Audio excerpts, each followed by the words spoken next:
Hello दोस्तों, कैसे हैं आप लोग। उम्मीद कर रहा हूं सभी अच्छे होंगे। आज की क्लास में हम लोग रामसर स्थल के बारे में डिटेल से जानने वाले हैं। रामसर स्थल क्या होता है, भारत में कितने रामसर स्थल है और हाल ही फिलहाल की घटनाओं में कौन कौन से रामसर स्थल जो है चर्चा में रहा है और क्यों रहा है, सारी चीजों को डिटेल से जाना जाएगा। शुरू करते हैं आज की क्लास को। आप देख रहे हैं एएससी एकेडमी। सबसे पहले आप सभी को यह जानना जरूरी है कि रामसर स्थल किसे कहते हैं। बहुत सारे बच्चे ऑलरेडी जानते होंगे, जिनको नहीं पता होगा ध्यानपूर्वक समझिएगा। रामसर स्थल मतलब होता है एक ऐसा जमीन, एक ऐसा जगह जो आर्द्र भूमि है, यानी नमी वाला हो, दलदली भूमि हो। तो भारत में या कहीं भी बहुत सारे से आर्द्र भूमि है, लेकिन सभी को रामसर स्थल नहीं कहा जाता है। किसको कहेंगे रामसर स्थल? उसको कहा जाएगा जो जगह विशेष किसी जीव के लिए संरक्षित किया गया हो, उसको जो है रिजर्व करके रखा गया हो। क्यों रखा गया? क्योंकि वहां से देश विदेश के कई जीव जंतु वहां पर आते हैं किसी विशेष मौसम में रहने के लिए। जैसे आपको पता है, कई बार मैं बताया हूं कि भारत में एक भरतपुर है, बिहार में भी है, ठीक है। कांवर पक्षी अभ्यारण्य है। कांवर पक्षी अभ्यारण्य जो है वो रामसर स्थल है। वहां से साइबेरिया से, रूस से पक्षी उड़ के वहां पे आता है। सब रूस से पक्षी उड़ के वहां पे आता है लो। उसी तरह राजस्थान में भरतपुर है, वहां भी उड़ के आता है लो। तो कोई कोई ऐसे ऐसे जगह है, ऐसे ऐसे दलदली जमीन है। दलदली जमीन तो भारत में बहुत सारे मिलेंगे, नमी वाला, आर्द्र भूमि वाला, लेकिन कुछ ऐसे खास जगह है जहां पर विशेष जीव जंतु खास मौसम में पहुंचते हैं। उन जगहों को रामसर स्थल कहा जाता है। अच्छा, रामसर ही क्यों कहा जाता है? इसलिए कहा जाता है क्योंकि ईरान में एक जगह था। ईरान में क्या था भैया? ईरान में एक जगह था जिस जगह का नाम था रामसर। जगह का नाम था रामसर, ठीक है। और वो भी क्या था? आर्द्र भूमि, वेटलैंड था, यानी आर्द्र भूमि था। और वहां पर भी किसी खास जीव जंतु वहां पर आते थे। यही कारण है कि 1971 ईस्वी में ईरान ने सबसे पहले अपने रामसर स्थल को क्या कर दिया? रिजर्व घोषित कर दिया। अब उसके देखा देखी दुनिया में जितने भी देश हैं जहां पर किसी खास जीव जंतु पहुंचते हैं खास आर्द्र भूमि में, उस जगह को रामसर स्थल घोषित कर दिया गया। भारत भी यह कार्य शुरू कर दिया 1981 से। 1981 से लेकर अब तक जो है 85 जगह ऐसे हैं जिसको हम लोग जो है रामसर स्थल जो है घोषित कर चुके हैं लोग। कितने जगह पर? 85 जगह पर। आपके राज्य का कौन सा रामसर स्थल है उसको जानिएगा। पूरे भारत में कौन कौन से रामसर स्थल है वो सारी चीजों को डिटेल से समझा जाएगा। उम्मीद है आप सभी को समझ आ गया होगा। रामसर सम्मेलन कब हुआ था? तो याद रखना 1971 में हुआ था। यूनेस्को द्वारा जो है उसको रिजर्व घोषित किया गया। यूनेस्को जब देखा कि ईरान में एक ऐसा जगह है जहां से विशेष प्रकार के जीव जंतु पक्षी जो है उड़ के आ रहा है, वहां पर उस जगह का जो है एक तरह से जीव जंतु के लिए रिजर्व कर दिया गया यूनेस्को द्वारा। किस जगह को? ईरान के रामसर स्थल को। उसी के देखा देखी जो है दुनिया का तमाम देश जो है यूनेस्को से अपना जगह बताते हैं। ये यूनेस्को जो है उसको जांच करती है, देखती है कि ये भी जो है खास जीव जंतुओं के लिए रिजर्व एरिया है, तो उसको रामसर स्थल घोषित कर देती है। अब ये चीजें आपको समझ आ गई। अब जानेंगे लोग कि रामसर स्थल जो है हाल ही फिलहाल की रिपोर्ट के अनुसार, यानी 23-24 के रिपोर्ट के अनुसार में कौन कौन सा रामसर स्थल कहां कहां का है जो कि चर्चा में रहा है। पहला लिखा है नंजरायन जो है ये पक्षी अभयारण्य तमिलनाडु में। कहां भैया? तमिलनाडु में। उसके बाद है काजू बेली, ये भी है तमिलनाडु में। तो काजू भी और नज भी, तो नज और काजू बेली, नज और काजू बेली याद रखना। नज और काजू बेली कहां है? तमिलनाडु में। हालांकि तमिलनाडु में और भी बहुत सारा है, नज काजू बेली याद रखना। उसके बाद याद रखना तवा जलाशय। तवा कहां है? तो मध्य प्रदेश में। तवा मध्य प्रदेश में। इसमें से कुछ ऐसे विशेष नाम होगा जो आपके एग्जाम में बिल्कुल आएगा। जैसे बिहार के जो बच्चे होंगे ये नकटी और नागी जमुई में है दोनों। नकटी नागी पक्षी अभयारण्य कहां है? बिहार के जमुई जिला में है। इसको आप एकदम से याद कर जाइए, 100% आपके एग्जाम में आने वाला है। चाहे आप किसी भी बिहार के एग्जाम देने वाले हैं, ये आएगा, एकदम आएगा। नकटी नागी पक्षी अभयारण्य कहां है? बिहार के किस जिला में भैया? जमुई जिला में। और ये एक रामसर स्थल है। समझ आ गया होगा रामसर स्थल किसे कहते हैं। अब आइए मगादी कर्नाटक में है। लॉन्गवुड जो है ये तमिलनाडु में है। कराबेटी तमिलनाडु में है। अंग समुद्रे कर्नाटक में है। अगनासिनी ये कर्नाटक में है। सालबुग जम्मू कश्मीर में है। हाईगम जम्मू कश्मीर में है। अब ये जो जगह मैं बता रहा हूं ये तो आप भी देख के याद कर जाएंगे। अब इसमें क्या याद करना है? इसमें जो है ये सारे चीज को नहीं याद करना है, विशेष नाम को याद रखना है। जैसे आपको जो है ये नागी नकटी आपको 100% याद कर लीजिएगा, ठीक है। काजू वेली एकदम याद कर लीजिएगा। बाकी ये सारा चीज स्क्रीनशॉट लेके आप लोग इसको पढ़ लीजिएगा। ऐसे टेलीग्राम में ये चीज को अपलोड कर दीजिएगा, वहां से भी आपको ये पीडीएफ मिल जाएगा आप लोगों को, ठीक है। अब ये थाने जो है नाम से स्पष्ट हो रहा है महाराष्ट्र, क्योंकि ये चीज कभी कभी एग्जाम में कुछ ऐसे आसान दे देता है कि आपको पता है कि नहीं पता, लॉजिकली एकदम दे देता है। तो थाने क्रिक जो है कहां हो जाएगा, वो महाराष्ट्र में हो जाएगा। जम्मू कश्मीर वाला पूछ सकता है, हाईगम वाला पूछ सकता है, हाईगम आर्द्र भूमि संरक्षण जो रिजर्व जो है रामसर स्थल, वो जम्मू कश्मीर में है, याद रखना। उसके बाद यशवंत सागर आप याद रखिएगा, यशवंत सागर कहां है, तो मध्य प्रदेश में है। हीराकुंड याद रखिएगा, हीराकुंड आ सकता है, हीराकुंड जो है ये रामसर स्थल कहां है, तो उड़ीसा में है। अब उसके बाद आगे बढ़ेंगे, यहां पर देखेंगे हीराकुंड उड़ीसा में हो गया आप लोग का।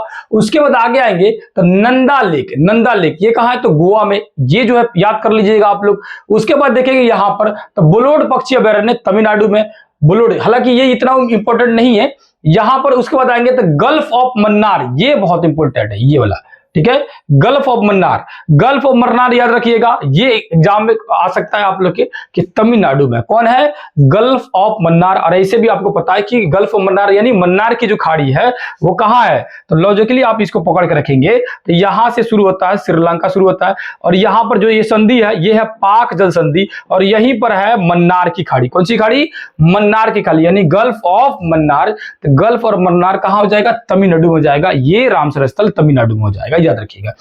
पाला वाला याद रखिएगा, पाला कहां है, तो देखो पूर्वोत्तर भारत का भी, पूर्वोत्तर भारत का दिया हो उसको याद कर लीजिए। बिहार में एग्जाम दे रहे हैं या अपने स्टेट में एग्जाम दे रहे हैं तो आपके स्टेट का अगर दिया हो तो उसको याद कर जाइएगा। देखो याद करने का तरीका क्या होता है, पूर्वोत्तर भारत वाले को किसी को नहीं छोड़ना है, अपना स्टेट का नहीं छोड़ना है, और उसके अलावा कुछ विशेष विशेष जो नाम से ऐसे क्लिक करता हूं कि ये नाम जो है थोड़ा सा अलग लग रहा है, या नाम जो है थोड़ा सा ये चर्चाओं में रहता है, तो वो वाला बिल्कुल याद कर लीजिएगा। जैसे गल्फ ऑफ मन्नार ये चर्चा में रहता है, यानी कि ज्योग्राफी से रिलेटेड चीजें हैं, कई इसका नाम कई बार आप लोग पढ़े होंगे, तो ये सब चीज आप लोग याद कर लेना। और यहां लिखा है कि ये मिजोरम का पाला आर्द्र भूमि कहां का भैया, तो मिजोरम का है सिहार जिला, मिजोरम का कौन सा जिला, सिहार जिला मिजोरम में, ठीक याद रखिएगा। अब यहां पर लिखा है साख्य सागर झील, साख्य सागर झील ये कहां भैया, तो शिवपुरी मध्य प्रदेश में। वर्तमान भारत में रामसर साइटों की संख्या कितनी है, 85 को, जो कि शुरू में बताया आप लोग को। सबसे ज्यादा रामसर साइट कहां है, तमिलनाडु में। ये जो दिख रहा है ना ये वाला सबसे इंपॉर्टेंट है, इसमें से क्वेश्चन बनना होगा तो ये क्वेश्चन 100% बन जाएगा।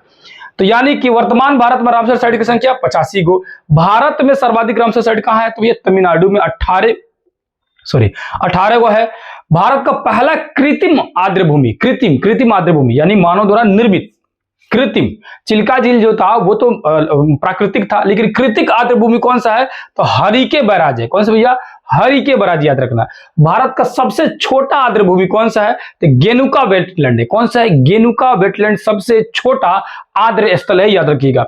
भारत का सबसे बड़ा आर्द्र स्थल कौन सा है, तो सुंदरबन वेटलैंड है, सुंदरबन जो है रामसर स्थल है, सुंदरबन वेटलैंड जो है, याद रखिएगा भारत का सबसे बड़ा। तो सबसे बड़ा सबसे छोटा आप लोग याद कर लीजिएगा, कृत्रिम याद कर लीजिएगा, किस राज्य में सबसे ज्यादा है और भारत में ओवरऑल कितना है, ये चीजें उम्मीद आप लोग को याद हो गई। अब ये रामसर स्थल भी समझ गए। और आप लोग का जो है बहुत जल्द जो बच्चे जो है बिहार के किसी भी एग्जाम की तैयारी कर रहे होंगे, और आपको पता है कि एनसीईआरटी बिहार बोर्ड बहुत जरूरी है, आपको पता है कि एनसीईआरटी किताबों में से भर भर के क्वेश्चन पूछे जाते हैं, तो आप सभी के लिए मैं यहाँ पर जो है डेली ये दिख रहा है, ये बुक जो है आपको ये बुक दिख रहा है, ये ज्योग्राफी का बुक है, भूगोल का बुक है, और ये पूरा हाईलाइट किया गया है।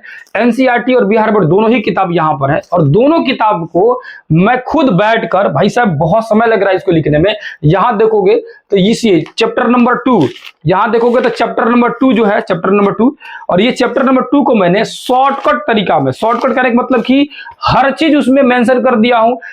ये चैप्टर अगर 12 पेज 15 पेज का है तो उसको मैं 3 पेज 4 पेज 5 पेज में एक तरह से समराइज कर रहा हूं, संक्षिप्त करके आप लोग के लिए हर वो इंपॉर्टेंट चीज दे रहा हूं। और कुछ चीजें अगर इसमें एनसीईआरटी बिहार बोर्ड में, जैसे कि मान चलो एनसीईआरटी बिहार बोर्ड में प्लेट विवर्तन के सिद्धांत के बारे में नहीं बताया, सिर्फ लिखा है कि प्लेट विवर्तन के सिद्धांत ने ये शब्द जो है तुजो विल्सन ने दिया, ये जो है इसका सर्वप्रथम प्रयोग जो किया था डब्ल्यू.जे. मॉर्गन ने किया था, या हैरी हेस का ये सिद्धांत है।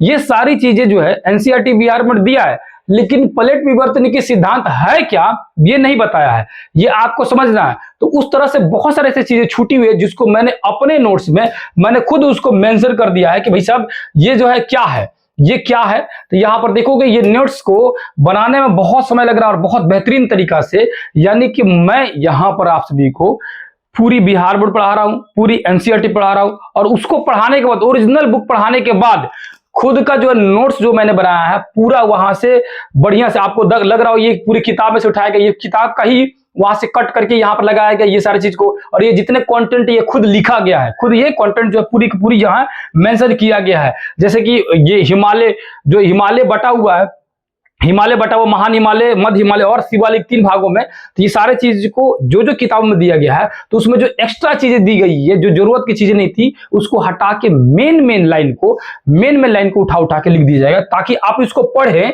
तो आपको जो है बेहतरीन तरीका से एक ही बार में सारा नॉलेज हो जाए। ये किताब इतनी मोटी दिख रही है ना आप लोगों को, ये किताब जो है कितना पेज का है, ये किताब जो है 183 पेज का मान के चलो ये वाला है। एनसीईआरटी भी लगभग इसी आसपास में, यानी 200 पेज का एनसीईआरटी और 200 पेज का ये बिहार बोर्ड।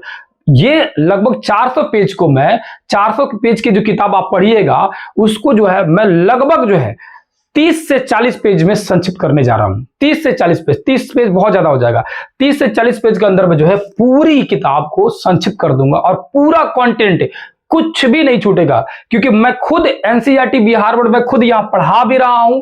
आप लोग नहीं पता होगा तो जो लोग नए होंगे वे लोग जाइएगा, डिस्क्रिप्शन में पहला चैप्टर का लिंक दे दिया हूं, ये चैप्टर नंबर 2 है, वहां पर पूरी 2 घंटे के क्लास कराया हूं, बहुत डिटेल से समझाया हूं। वहां पर पूरी क्लास कराने के बाद वहीं पर मैंने अपना पहले जो चैप्टर का नोट्स बनाया था वो भी वहां पे करा दिया। जो बच्चे नए होंगे बिल्कुल जाके देखिएगा, इससे बेहतरीन क्लास आपको कहीं भी नहीं मिलेगा, ये मैं पूरी कॉन्फिडेंस से, पूरी गारंटी से कह रहा हूं। आप एक बार क्लास देखिए, आपको खुद ब खुद विश्वास हो जाएगा। इस नोट्स को दूसरे चैप्टर का जो है लगभग मैंने बना लिया है, 2 पेज और बचा हुआ था बनाने के लिए, यानी लास्ट पॉइंट पर मैं पहुंच गया था। ये जो है कल से मैं इसको बना रहा था बैठ के, बहुत डिटेल से सारी चीजों को छांटना पड़ रहा है। और इसके अलावा ऐसा नहीं है कि सिर्फ इसी से ये ले रहा हूं, इसके अलावा एक और किताब है, आप लोगों को पता है एक और जो किताब है जिसको मैं कई बार बताता हूं, ये रहा महेश कुमार बर्णवाल का बुक। ये किताब, ये one of the my favourite book है। आपको पता है कि ज्योग्राफी में इसको दाबने वाला कोई भी नहीं है। एनसीईआरटी बिहार बोर्ड, मैं खुद बोलता हूं कि एनसीईआरटी बिहार बोर्ड आपको पढ़ लेना है, उसके बाद महेश कुमार बर्णवाल पढ़ना है। ये महेश कुमार बर्णवाल का कंटेंट भी इसमें ऐड कर रहा हूं, यानी ये किताब जो है ना सबका जो है ऑल राउंडर हो जाएगा, यानी सबके टॉप पर जा रहा है। ये जिस दिन ई बुक तैयार होगा ना उस दिन सब देखिएगा, आपको एक धमाका होगा पूरी तरह से। ये ई बुक जिस दिन तैयार होगा उस दिन आपको लगेगा कि ये ज्योग्राफी के लिए कमाल का बुक तैयार हो रहा है, ठीक है। और आप लोग के लिए फायदा क्या है कि आप लोग को चैप्टर वाइज ये चीजें मिलते जाएगी। यूट्यूब पर क्लास चल ही रहा है, ये सारा चीज आपको नोट्स के रूप में प्राप्त करना होगा। अच्छा, ये चीज जो आपको मैं करा रहा हूं, मैं एनसीईआरटी बिहार बोर्ड करा देता हूं, उसके बाद खुद का नोट्स मैं आप लोग उसी से मैं करा देता हूं, ताकि आपको खुद ब खुद देख सके कि आप एनसीईआरटी बिहार बोर्ड में से कितना कंटेंट में उठाया हूं या क्या क्या छोड़ दिया हूं, आपको खुद पता चल जाएगा। और तीसरा, इस चैप्टर का खुद का एमसीक्यू मैं बनाता हूं, डेली बैठ के 40-50 एमसीक्यू प्रत्येक चैप्टर के बना रहा हूं, और वो एमसीक्यू भी इसी के साथ अटैच कर रहा हूं। ये सारी चीजें आप लोगों को लेना होगा, प्राप्त करना होगा, पढ़ना होगा, जुड़ना होगा। तो एप्लीकेशन का लिंक दिया होगा इसी वीडियो के डिस्क्रिप्शन में, ऐप का लिंक दिया होगा, वहां पर एक कोर्स चल रहा है बहुत ही मिनिमम चार्ज में। जिनको इच्छा होगी ज्वाइन करने का ज्वाइन कर लीजिएगा, जिनको इच्छा नहीं होगी नहीं ज्वाइन कीजिएगा। लेकिन इतना गारंटी दे रहा हूं, ये चीजें जो आपको मिलेगी वो कहीं भी नहीं मिल सकता है, पूरे यूट्यूब पर कहीं भी देख लोगे नहीं मिलेगा जितनी बेहतरीन, क्योंकि पूरा मेहनत किया जा रहा है इसमें, पूरी अपनी जो है 100% मेहनत दिया जा रहा है। तो जिनको जो है बहुत मिनिमम चार्ज में 200 में 300 में इतनी मिनिमम चार्ज में सारा सब्जेक्ट आपको मिल रहा है, वहां से आप प्राप्त करना चाहते हैं तो प्राप्त कर सकते हैं। जिस दिन ये बुक तैयार होगा तो एक एक बुक जो है आपका 200-200 का रहेगा एक सब्जेक्ट का। मैं ऑल सब्जेक्ट की बात कर रहा हूँ, ऑल, सिर्फ ये ज्योग्राफी नहीं, हिस्ट्री का भी इसी तरह बनेगा, साइंस का भी इसी तरह बनेगा, पॉलिटिकल साइंस का भी इसी तरह बनेगा। सारे चीजों को एक संक्षिप्त नोट्स बनाने वाला हूं, और उसका एमसीक्यू विद एमसीक्यू दोनों, यानी कि एक ऐसा बुक तैयार होगा जिसमें संक्षिप्त नोट्स होगा एनसीईआरटी बिहार बोर्ड के कंबाइंड करके, और उसी समय चैप्टर वाइज नोट्स और चैप्टर वाइज उसके एमसीक्यू। जैसे गाइड बुक होता है ना, तो ये गाइड बुक सबसे अलग हट के होगा। और मैं आज बोल रहा हूं, जिस दिन वो बुक तैयार होगा उस दिन जो है 50 को कॉपी नहीं किया तो हमसे कह दीजिएगा। जितना लोग होगा ना उतना लोग इसी कॉपी करेगा, लो 100% करेगा लो, मुझे विश्वास है। मैंने जितनी गाइड देखा है, जितना जो है बुक देखा है, उन सबको देखने के बाद सबसे बेहतर बना रहा हूं, तो जाहिर सी बात है वो कॉपी होना ही है। तो आपको, आपके लिए फायदा है, आप लोग को अगर जुड़ना होगा तो बिल्कुल जुड़ लीजिएगा लो, और इसका लाभ उठा सकते हैं जिसकी मर्जी होगी। और इस तरह से हम लोग करंट अफेयर का जो है एक एक टॉपिक लाकर आप लोगों को बीच बीच में कराते रहेंगे, ताकि करंट अफेयर भी आप लोग को होते रहे। जनवरी मंथ का करंट अफेयर आप लोग कंप्लीट हो चुका है, फरवरी मंथ का जो है आप लोग को मैं शुरू कर दूंगा, वो दे दूंगा, आप लोग को मिल जाएगा। अब ज्योग्राफी का जो दूसरा चैप्टर था वो बच्चे बार बार बोल रहे थे उसको करा दीजिए। भाई साहब मैं बता रहा हूँ 5 घंटे बैठ के लिखा हूँ सारी चीजों को, 2 घंटे नाइट में, 3 घंटे अभी दिन में समय मिला है, तो उतना देर के बाद सारे कंटेंट को निकालने के बाद लिखने के बाद भी वो सारी चीजें अभी कंप्लीट नहीं हुआ है। कुछ चीजें बच गई, 1 घंटा का और बच गया है, 1 घंटा और मेरे पास टाइम मिल जाएगा, बैठ जाऊंगा तो उसको भी कंप्लीट कर लूंगा। उसके बाद आप सभी को वो सारी चीजें भी कंप्लीट हो जाएगी।